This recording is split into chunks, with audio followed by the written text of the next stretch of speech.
जय हिंद। कैसे हैं आप सभी? मैं आशा करता हूं आप सभी अच्छे होंगे, स्वस्थ होंगे, मस्त होंगे। इस नए वीडियो में आप सभी का मैं स्वागत करता हूं। इस वीडियो में हम क्लास 10 फिजिक्स का पहला चैप्टर जिसका नाम है प्रकाश का प्रवर्तन, उसका मोस्ट वीवीआई ऑब्जेक्टिव क्वेश्चन जो 2009 से लेकर 2024 तक के पूछे गए इंपॉर्टेंट क्वेश्चन है वो मैं आप लोग के लिए लेकर आ गया हूं। और वो उसका मैं क्वेश्चन उसके बाद उसका आंसर, ठीक है? तो इससे अच्छे से देख लीजिएगा, समझ लीजिएगा बेहतर ढंग से कि कैसे कैसे कौन से क्वेश्चन किस चीज टाइप से आंसर आपसे पूछे गए हैं क्वेश्चन, ठीक है? और ये सारे जितने भी मैं आपको कराऊंगा यहाँ पर सारे को रट जाना है आपको, अच्छे से बढ़िया से एक बार देख लेना है, प्रैक्टिस कर लेना है, क्योंकि इनमें से तो जरूर प्रश्न आएंगे। 100% कहता हूं कि इनमें से प्रश्न आएंगे पहले चैप्टर से, इसलिए क्लियर रहिएगा। कहा जा रहा है कि जिन वस्तुओं से स्वयं प्रकाश उत्सर्जित होता है उसे हम क्या कहते हैं? जिन वस्तुओं से स्वयं प्रकाश उत्सर्जित होता है उसे क्या कहते हैं? तो उसे हम कहते हैं दीप्त वस्तु। उसे हम क्या कहते हैं? दीप्त वस्तु। जो वस्तु खुद से प्रकाश देगी उसे हम दीप्त कहते हैं। प्रकाश किसका रूप है? तो आप सभी को पता है प्रकाश किसका रूप है? ऊर्जा का रूप होता है। किसका रूप होता है? एनर्जी का रूप होता है। थर्ड नंबर क्वेश्चन कहा गया है कि प्रकाश की किरणों कैसे गमन करती है? तो याद रखिएगा, जो प्रकाश की किरणें है ना वो सीधी रेखा में गमन करती है। प्रकाश की किरणें किस रेखा में गमन करती है? सीधी रेखा में गमन करती है। याद रहना चाहिए आप लोगों को, प्रकाश की जो क्या कहते हैं किरणें जो होती है वो सीधी रेखा में गमन करती है। कैसे गमन करती है? सीधी रेखा में गमन करती है, ठीक है। चौथा नंबर प्रश्न कहा गया कि निर्वात में प्रकाश की चाल क्या है? याद रखिएगा, जो निर्वात होता है ना उसमें प्रकाश की जो चाल होती है वो 3 × 10⁸ मीटर प्रति सेकंड होती है। कितना? 3 × 10⁸ मीटर प्रति सेकंड होती है। याद रहना चाहिए, ठीक है। चलिए 5 नंबर क्वेश्चन कहा गया कि प्रकाश के किरणों के समूह को क्या कहते हैं? अभी पूछा था, अभी इसी अगस्त वाले पेपर में पूछा था ये क्वेश्चन, ठीक है। तो प्रकाश के किरणों के समूह को क्या कहते हैं? किरण पुंज कहा जाता है। क्या कहा जाता है? किरण पुंज कहा जाता है, ठीक है। चलिए 6 नंबर प्रश्न क्या कह रहा है हम लोग का?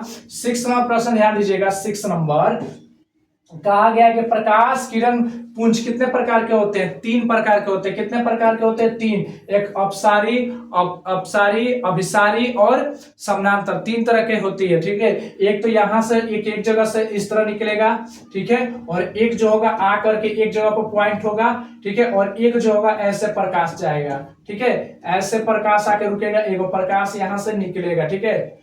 प्रकाश मान लीजिए एक बिंदु से निकल करके एक बिंदु पर आ रहा है, और एक प्रकाश क्या एक बिंदु से अलग अलग जगहों में जा रहा है, और एक होगा 3 तरह का, ठीक है, पैरेलल, 3 तरह से पढ़ने को मिलता है। प्रकाश के परावर्तन के कितने नियम है? बहुत ही पॉपुलर क्वेश्चन 2 होते हैं, याद रखिएगा।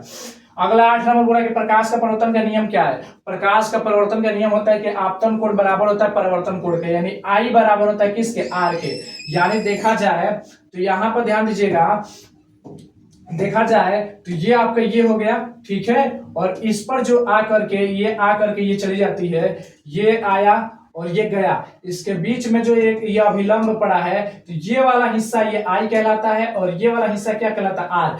जितना इसके बीच का डिग्री बनता है उतना इसके बीच की डिग्री बनता है, ठीक है, याद रखिएगा। आगे चलते हैं। 9 नंबर, प्रकाश का न्यूनतम वेग कितना होता है? न्यूनतम वेग कितना होता है? और सॉरी, कितना नहीं होता है, किसमें होता है? यहां पर लिखना चाहिए किसमें। प्रकाश का न्यूनतम वेग किसमें होता है? तो कांच में होता है। किसमें होता है? कांच में होता है, ठीक है। हवा में ज्यादा, ठीक है, देख लीजिए। निर्वात के बाद से कौन आएगा? हवा। हवा के बाद से कौन आता है? हवा के बाद से क्या होगा? पानी, यानी द्रव्य, ठीक है, और द्रव के बाद क्या आ जाएगा? ठोस। ठोस के रूप में क्या आ जाता है? कांच, ठीक है। तो ये हो जाएगा कांच। कांच में सबसे कम होता है, ओके। चलिए आगे बोल रहा है 10 नंबर, प्रतिबिंब कितने प्रकार के होते हैं? 2 प्रकार के होते हैं, एक वास्तविक प्रतिबिंब और एक काल्पनिक प्रतिबिंब, ठीक है। 11 नंबर, किसी अवतल दर्पण की फोकस दूरी किसमें होती है? किसी भी अवतल दर्पण की फोकस दूरी किसमें होती है? किसी भी अवतल दर्पण की फोकस दूरी किसमें होती है? याद रखिएगा, ऋणात्मक होती है। कैसी होती है? ऋणात्मक होती है। किसी भी अवतल दर्पण की जो फोकस दूरी होता है ना, एफ जो होता है, छोटा वाला स्मॉल जो एफ होता है, स्मॉल एफ, वो किसमें होता है? किसी भी अवतल दर्पण की जो फोकस दूरी होता है वो किसमें होता है? ऋणात्मक होता है, याद रखिएगा। क्या होता है? ऋणात्मक। 12 नंबर, किसी अवतल दर्पण की फोकस दूरी किसमें होती है? अब उत्तल दर्पण की, तो उत्तल दर्पण में धनात्मक होता है। किसमें होता है? धनात्मक होता है, ओके। चलिए 13 नंबर क्वेश्चन कहा गया है, 13 नंबर क्वेश्चन कहा गया है कि वास्तविक प्रतिबिंब का आवर्धन कैसा होता है। वास्तविक प्रतिबिंब का आवर्धन कैसा होता है, याद रखिएगा ऋणात्मक। कैसा होता है, ऋणात्मक। आभासी एवं सीधा प्रतिबिंब का आवर्धन कैसा होता है, याद रखिएगा पॉजिटिव, धनात्मक। ठीक है। 15 नंबर कह रहा है किस दर्पण का दृष्टि क्षेत्र बड़ा होता है, तो उत्तल दर्पण का। जिसका दृष्टि क्षेत्र बड़ा रहेगा वो बड़ी से बड़ी वस्तुओं को छोटा करके आपको दूर की वस्तुओं को आसानी से दिखा देगा। जैसे बाइक होता है, बाइक चलाते समय आपका देखिए पीछे ट्रक पूरा आ जाता है, कैसे दिख जाता है शीशे में, क्या करता है कि पहले उस बड़ी वस्तु को छोटा करता है शीशा में और तब आपको दिखाता है। ठीक है। तो इसका मतलब उसका दृष्टि क्षेत्र ज्यादा होता है, वो देखता दूर तक है और उसको छोटा करके आपको दिखाता है। ठीक है। 16 नंबर अवतल दर्पण को क्या कहते हैं, अवतल दर्पण को कहते हैं अपसारी दर्पण। ठीक है। उत्तल दर्पण को क्या कहते हैं, अपसारी दर्पण। क्या कहते हैं हम लोग, अपसारी दर्पण। ठीक है। 17 नंबर क्वेश्चन कहा गया है, 17 नंबर क्वेश्चन क्या कहा गया है, ध्यान से देखिएगा कि चिन्ह पर पाटी के अनुसार प्रधान अक्ष की और मापी जाने वाली दूरियां किसमें होती है। चिन्ह पर पाटी के अनुसार प्रधान अक्ष के ऊपर की ओर मापी जाने वाले, मान लीजिए एक ये बना दिए, एक दर्पण बना दिया। ठीक है। अवतल दर्पण बना दिया और ये आपको पता है एक लाइन हो गया, तो ये इसी लाइन को हम लोग क्या बोलते हैं, प्रधान अक्ष बोलते हैं। इस लाइन को हम लोग क्या पुकारते हैं, प्रधान अक्ष या मुख्य अक्ष भी कहते हैं हम इसे। ठीक है। हमारा प्रधान अक्ष हो गया। ठीक है। और प्रधान अक्ष के ऊपर की मापी, यानी ऊपर की तरफ जो भी दूरियां मापी जाती है ऊपर की तरफ, ये दूरियां किसमें होती है, प्लस में होती है। किसमें होती है, प्लस में होती है, याद रखिएगा। और वही नीचे की तरफ मापी जाने वाली दूरियां, नीचे की तरफ मापी जाने वाली दूरियां किसमें होती है, माइनस में होती है। प्लस में, ये माइनस में, तो ये क्या हो जाएगा, माइनस। देखिए 19 नंबर चिन्ह पर पाटी में प्रधान उसके नीचे की ओर मापी जाने दूरी किसमें होती है, माइनस में होती है। किसमें होती है, माइनस में होती है। ठीक है। आगे चलते हैं। 20 नंबर का आ रहा है कि ध्रुव के बाईं ओर मापी जाने वाली दूरियां किसमें होती है। अब ध्रुव के बाईं ओर मान लीजिए प्रधान अक्ष, ये आपका दर्पण हो गया। ठीक है। और यहाँ पे बन गया, तो ध्रुव के बाईं ओर, ध्रुव के बाईं ओर मापी जाने वाली दूरी है, ध्रुव के बाईं ओर। अब मान लीजिए ध्रुव हो गया, ध्रुव मतलब ये पोल हो गया, ये पी मतलब पोल हो गया। ठीक है। अब पोल के किसके ओर, पोल के बाईं ओर मापी जाने वाली दूरी किसमें होती है, बाईं ओर मापना है पोल के, किसमें, बाईं ओर। तो बाईं कौन हो गया, ये आपका बाईं ओर होता है। ये आपका क्या होता है, बाईं ओर। ये होता है LHS, यानी बाईं ओर इधर जाएगा, इधर की तरफ, इधर की तरफ, इधर की तरफ। तो इधर की तरफ प्लस होता है कि माइनस होता है, माइनस होता है, याद रखिएगा। इधर जाएंगे तो हमको माइनस माइनस मिलेगा, इधर जाएंगे तो प्लस प्लस मिलेगा। तो ध्रुव के जब भी इधर मापेंगे, हम इधर की तरफ माप रहे हैं तो हमें माइनस मिलता है। ध्रुव के दाईं ओर मापे जाने वाली दूरियां, तो जब हम इधर मापना शुरू करेंगे तो क्या मिलेगा, प्लस मिलेगा। क्या मिलते हैं, प्लस। और सारी जो दूरियां मापी जाती है कहां से मापी जाती है, पोल यानी ध्रुव से मापी जाती है। ठीक है। आगे बोला जा रहा है 22 नंबर, ध्यान दीजिएगा। 22 नंबर क्या कहा गया है कि दाढ़ी बनाने में किस दर्पण का उपयोग होता है, तो अवतल दर्पण का उपयोग करता है। मोस्ट VBI इंपॉर्टेंट क्वेश्चन है कि दाढ़ी बनाने में किस दर्पण का उपयोग होता है, तो याद रखिएगा अवतल दर्पण का उपयोग होता है। किस दर्पण का उपयोग करते हैं हम लोग, अवतल दर्पण का उपयोग करते हैं। क्यों यूज करते हैं, क्योंकि काफी ज्यादा ये इंपॉर्टेंट बन जाता है अवतल दर्पण। अब इसलिए इंपॉर्टेंट बन जाता है हम लोग लिए काफी ज्यादा, क्योंकि देखिए ये क्या करता है, छोटी छोटी दाढ़ियों को बड़ी करके दिखाता है, इसलिए अवतल दर्पण का उपयोग करते हैं। ठीक है। 23 नंबर गाड़ियों के साइड मिरर में कौन सा, गाड़ियों के साइड में जो साइड में ऐसा लगा रहता है मोटरसाइकिल और समथिंग, तो पीछे की जो दूर से भी कोई वस्तु होता है उसको आसानी से दिखा देता है, तो इसलिए प्रयोग करते हैं, जिसमें उत्तल दर्पण का उपयोग होता है। ठीक है। आगे चलते हैं। क्वेश्चन संख्या 24 नंबर क्या हो रहा है कि सौर भट्टियों में किस दर्पण का उपयोग होता है, याद रखिएगा किसका, अवतल दर्पण का। प्रकाश को एक जगह केंद्रित करने का काम किया जाता है, तो किस में, अवतल दर्पण में। गाड़ियों का टॉर्च, सर्च लाइट में किस दर्पण का उपयोग होता है, गाड़ियों का टॉर्च में आगे जो गाड़ी का हेडलाइट होता है ना, हेडलाइट आगे वाला जो बल्ब जलता है, उसमें किस लेंस का प्रयोग, किस दर्पण का प्रयोग होता है। और जो टॉर्च, जो सर्च लाइट होता है, जो सर्च करने वाला लाइट होता है, उसमें किस होता है, याद रखिएगा अवतल दर्पण। किसका होता है, अवतल दर्पण होता है। ठीक है। अब 26 नंबर क्वेश्चन कह रहा है कि दांत के डॉक्टर किस दर्पण का उपयोग करते हैं, जो दांत के डॉक्टर है वो किस दर्पण का उपयोग करते हैं, तो याद रखिएगा वो भी अवतल। क्यों, क्योंकि उसमें जो दांत होता है ना, दर्पण की सहायता से क्या होता है, बड़ा बड़ा दिखता है। ठीक है। अवतल दर्पण की सहायता से छोटी छोटी वस्तुएं बड़ी दिखती है, इसलिए डॉक्टर लोग दांत को बड़ा करके जूम आउट करने के लिए देखते हैं। ठीक है। 27 नंबर कह रहा है कि सोलर कुकर में कौन सा दर्पण लगा रहता है, तो याद रखिएगा सोलर जो कुकर होता है, सोलर कुकर का मतलब समझ लीजिएगा कि सोलर जैसा कुकर रहेगा। ठीक है। इसके ऊपर ऐसा सोलर लगा रहेगा। ठीक है। ऐसा पैरेलल सोलर लगेगा। ये क्या करेगा, सूर्य का, जो सूर्य की एनर्जी है, ये एनर्जी को क्या करेगा, एनर्जी को कवर करता है। क्या करता है? एनर्जी को कवर करता है। जो पैरेलल आ रही है उन सबको क्या करेगा? एक जगह ला करके फोकसित करेगा, हिट करेगा और खाना बना देगा। जिस तरह से देखते हैं ना घर के छत पर देखते हैं सर, एक पट्टा टाइप से रख देते हैं, गोहता चक्कर रहता है ब्लू कलर का, वो गर्म होता है तो देखिए घर में जो बैटरी वगैरह कुछ होता है तो उसमें चार्जिंग करते हैं, जैसे सोलर से चार्ज करते हैं ना कुछ भी। तो याद रखिएगा इसमें ये सोलर से खाना बनाने वाला कुकर है, ठीक है। इसमें अवतल दर्पण का उपयोग होता है। अवतल दर्पण की फोकस दूरी, उसकी वक्रता त्रिज्या की क्या होती है? अवतल दर्पण की जो फोकस दूरी होती है वक्रता त्रिज्या की क्या होती है? आधी होती है, समझिएगा। हाई अवतल दर्पण हो गया, ये हम लोग का क्या हो गया? अवतल दर्पण हो गया। अवतल दर्पण में ये देखिए अवतल दर्पण की जो फोकस दूरी, मान लीजिए आपका ये आपका क्या हो गया? वक्रता त्रिज्या हो गया। ये वक्रता त्रिज्या हो गया कि उसकी फोकस दूरी नहीं, ये आपका सी हो गया, वक्रता केंद्र हो गया, ठीक है। और वक्रता केंद्र के यहां मान लीजिए एफ हो गया, ये आपका क्या है? एफ है। एफ मतलब फोकस दूरी, ये आपका फोकस दूरी। तो वक्रता त्रिज्या का मतलब होता है आर। वक्रता त्रिज्या का मतलब क्या होता है? आर। जो पी यानी ये ध्रुव से लेकर के एफ तक के बीच को दूरी को हम लोग क्या कहते हैं? वक्रता त्रिज्या कहते हैं। क्या कहते हैं हम लोग? पी और एफ के बीच की दूरी को हम लोग क्या कहते हैं? वक्रता त्रिज्या। और वही एफ और सी के बीच की भी दूरी को हम लोग क्या कहते हैं? वक्रता त्रिज्या। इसका मतलब यहां का मान अगर 5 रहेगा तो इसके बीच का भी मान कितना रहेगा? 5 रहेगा। इसके बीच का मान अगर 10 रहता है तो इसके बीच का भी मान कितना रहेगा? 10। इसके बीच का मान 1.5 है तो इसके बीच का मान कितना? 1.5। इसका मतलब ये आर आपस में दोनों के दोनों क्या होते हैं? बराबर दूरी पर होते हैं। तो क्या कर रहा है कि अवतल दर्पण की जो फोकस दूरी होती है, यानी जो फोकस दूरी होती है वक्रता त्रिज्या की क्या होती है? आधी होती है कि नहीं? देखिए वक्रता त्रिज्या क्या हो गया? 2 हो गया, 2 आर हो गया। और एफ का गो है, एक गो है ना। इसका मतलब देखिए अगर वक्रता त्रिज्या यहां से यहां तक मान लीजिए यहां 10 है और यहां भी इसका भी 10 है, तो आर का मान टोटल कितना हो जाएगा? देखिए तो आर 10 10 कितना हो गया? 10 10 कितना हो गया? 20 हो गया। टोटल कितना हो गया? 20 हो गया। लेकिन एफ का मान पूछे तो कितना आएगा? तो इसका आधा होना चाहिए, देख लीजिए आधे ना होना चाहिए, मतलब पूरा 2 आर तो एफ, तो एफ क्या होगा? इसमें 20 में 2 से भाग दे देंगे तो क्या बच जाएगा? दे देंगे तो क्या बच जाएगा? 10 बचेगा। यानी क्या हो जाएगा? एफ का मान कितना हो जाएगा? 10। देखिए यहां से तक के बीच का क्या है? 10, इसलिए वक्रता त्रिज्या उसकी आधी होती है, ठीक है। आगे चलते हैं।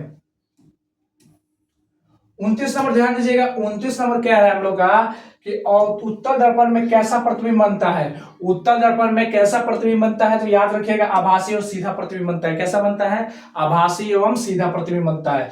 30 नंबर कह रहा है कि अवतल दर्पण में कैसा प्रतिबिंब बनता है? तो वास्तविक एवं उल्टा बनता है। कैसा बनता है? वास्तविक एवं उल्टा। 31 नंबर कह रहा है कि किस दर्पण में वस्तु का प्रतिबिंब बड़ा बनता है? तो किस दर्पण में वस्तु का प्रतिबिंब बड़ा बनता है? तो याद रखिएगा अवतल दर्पण में। किस में? अवतल दर्पण में, ठीक है। 32 नंबर क्वेश्चन कह रहा है कि समतल दर्पण में कैसा प्रतिबिंब बनता है? समतल दर्पण में कैसा प्रतिबिंब बनेगा? याद रखिएगा आभासी एवं सीधा। कैसा बनेगा?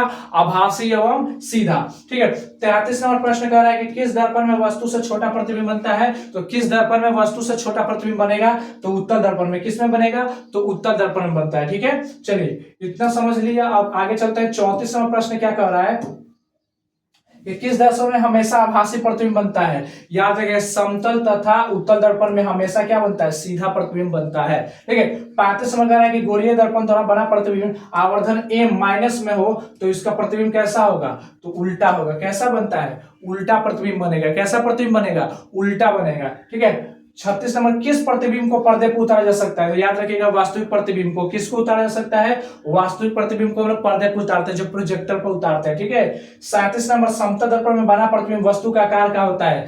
कि क्या होता है? बराबर होता है। क्या होता है? बराबर होता है, बिल्कुल भी बराबर होता है। अगला है 38 नंबर की किसी वस्तु का दर्पण द्वारा बना प्रतिबिंब सीधा तथा वस्तु से बड़ा और वस्तु की स्थिति कहां होनी चाहिए? तो याद रखिएगा उसकी वस्तु कहां होनी चाहिए? अगर किसी वस्तु का बना प्रतिबिंब आभासी रहे, सीधा रहे और वस्तु से जब बड़ा बन जाए तो उस स्थिति में क्या होता है? एफ, पी और एफ के बीच में बनता है। कहां बनता है? ध्रुव और फोकस के बीच में जो प्रतिबिंब बनेगा वो क्या होगा?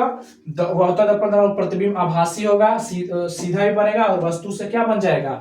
बड़ा बन जाएगा, ठीक है। आगे चलते हैं।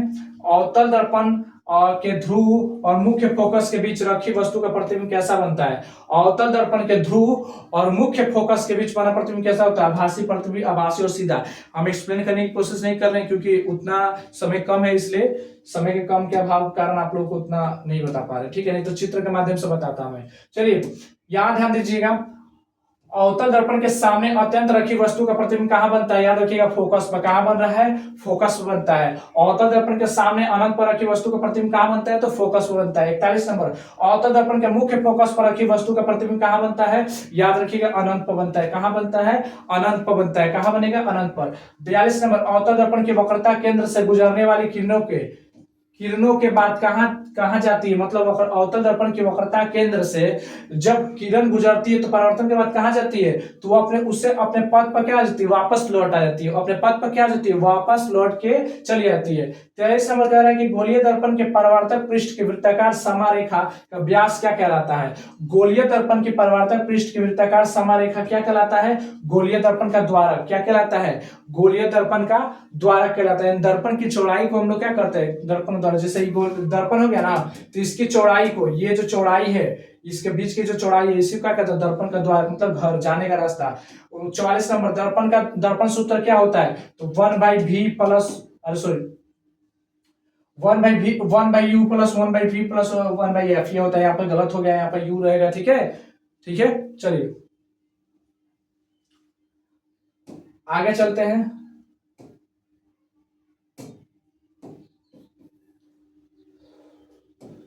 नेक्स्ट, गोलीय दर्पण में फोकस दूरी और वक्रता केंद्र के बीच में क्या संबंध होता है, तो क्या होता है, F बराबर r/2 लिखिए या r बराबर 2f लिखिए, दोनों बराबर होते हैं। ठीक है, सेम समझिएगा। दर्पण के लिए आवर्धन सूत्र क्या है, तो -v/u होता है। m बराबर क्या होता है, -v/u होता है। ठीक है, दर्पण के लिए आवर्धन सूत्र क्या होता है, -v/u। यदि एक अवतल दर्पण की f 10 सेंटीमीटर है तो उसकी वक्रता त्रिज्या क्या होगी, बताइए तो जरा। अगर f आपका 10 सेंटीमीटर का है तो आपका वक्रता त्रिज्या यानी r क्या होगा, तो आपको अभी बताया r बराबर क्या फॉर्मूला होता है, देख लीजिए r बराबर क्या होता है, r बराबर क्या होता है, गलत लिख दिया क्या मैंने, गलत लिख दिया, नहीं बिल्कुल भी नहीं। वक्रता त्रिज्या क्या होगा, वक्रता त्रिज्या क्या होगा, लिखेंगे यहाँ पर 2f, यानी क्या होगा, 2if का मान कितना, 10, तो कितना हो गया, 20 सेमी।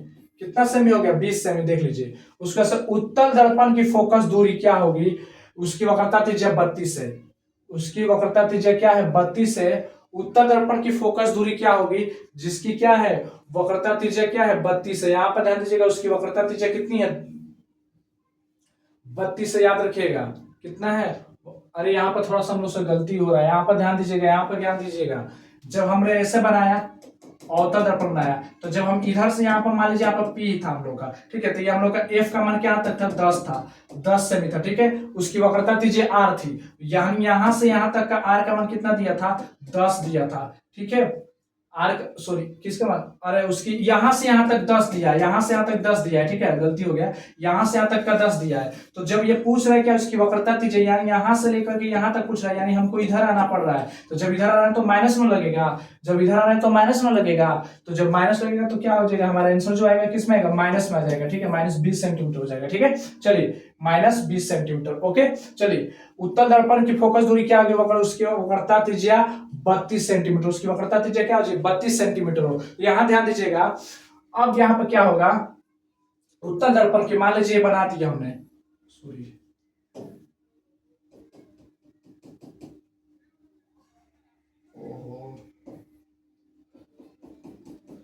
अरे चलिए चित्र में तुमने समझ लीजिए ऐसे ही। वक्रता त्रिज्या यानी r बराबर क्या हो जाएगा, 32 सेमी। ठीक है, और उसकी क्या निकालने को, एफ निकालने को बोल रहे हैं, एफ दूरी निकालने को हमसे बोल रहा है। तो उत्तल दर्पण की जब हमको एफ निकालना है, उसकी वक्रता त्रिज्या 32 है और एफ निकालना है, तो एफ निकालने का फॉर्मूला क्या है, ये रहा।